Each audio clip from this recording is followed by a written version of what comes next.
بسم اللہ الرحمن الرحیم۔ السلام علیکم ورحمۃ اللہ۔ میرا نام محمد عاقب گل ہے۔ آج کی اس تدریس اردو کی پریزنٹیشن کا میرا موضوع ہے کلوز پیسج۔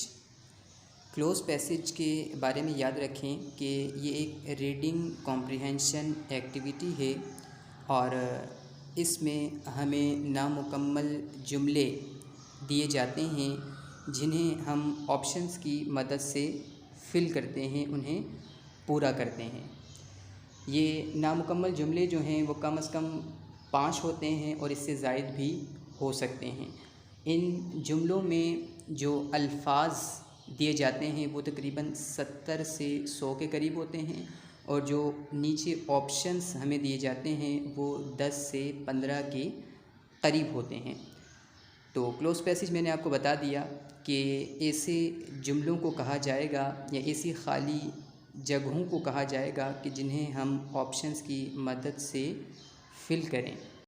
کلوز پیسج کو سب سے پہلے ولسن ٹیلر نے 1953 میں انٹروڈیوس کروایا تھا۔ آپ گریجویٹ اسٹوڈنٹ ہیں یونیورسٹی آف ایلینوائس سے۔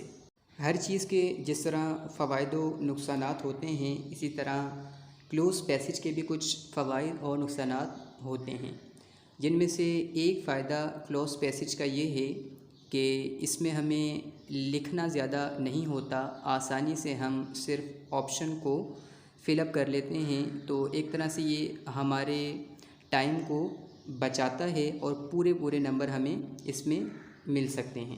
جس طرح کلوز پیسج ہمارے لیے فائدے کا باعث ہے اسی طرح نقصان کا باعث بھی ہے۔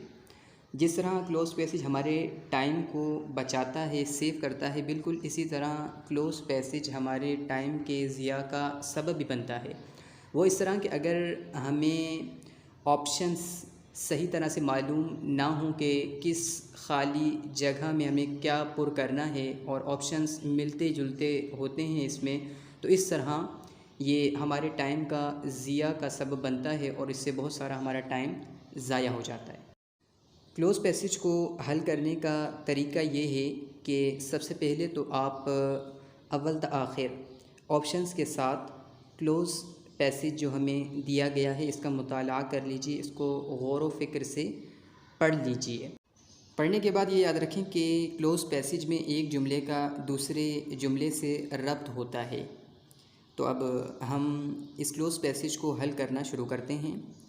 مسلسل ناکامیاں عام طور پر ڈیش اثرات پیدا کرتی ہیں جس کا نتیجہ ڈیش ہوتی ہے۔ تو آپشنز ہمیں نیچے دیے گئے ہیں: سنوارنے، سدھارنے، جینا، مایوسی، بگاڑنے، خوشی، کامیابی، منزل، منفی یا مثبت۔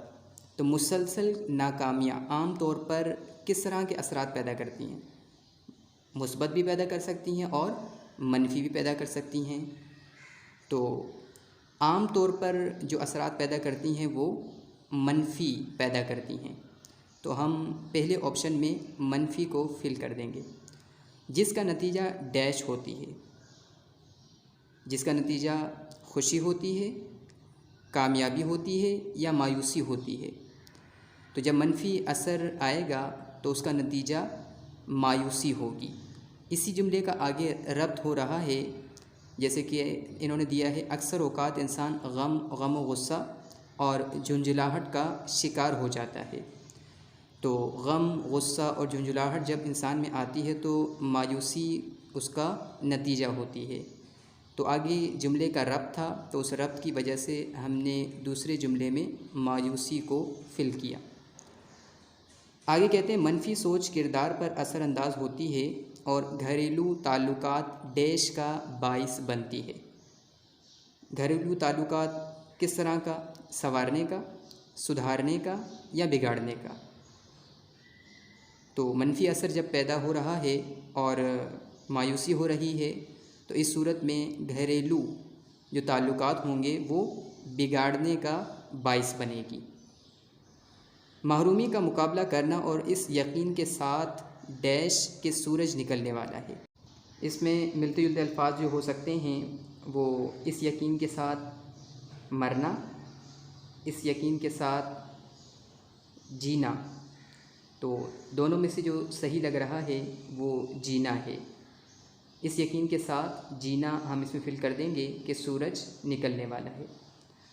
آخری جملہ ہے کامیابی کی ڈیش تک پہنچاتا ہے، تو کامیابی کی کرسی تک، مقام تک، راحت تک یا پھر منزل تک۔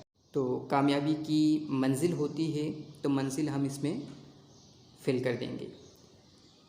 میں امید کرتا ہوں کہ کلوز پیسج آپ اسٹوڈنٹس کو سمجھانے میں کامیاب ہوا ہوں گا۔ یہ ایک طرح سے پریکٹیکل ورک ہے اور پریکٹیکل ورک کو اس طرح ویڈیو میں سمجھانا تھوڑا مشکل ہوتا ہے۔ میں نے اپنے طور پر پوری طرح کوشش کی ہے سمجھانے کی۔ اس میں جو خوبیاں اور خامیاں ہوں اس سے آگاہی دیجیے گا۔ آپ تمام اسٹوڈنٹس ٹیچرز کی سماعتوں کا بہت بہت شکریہ۔ السلام علیکم ورحمۃ اللہ۔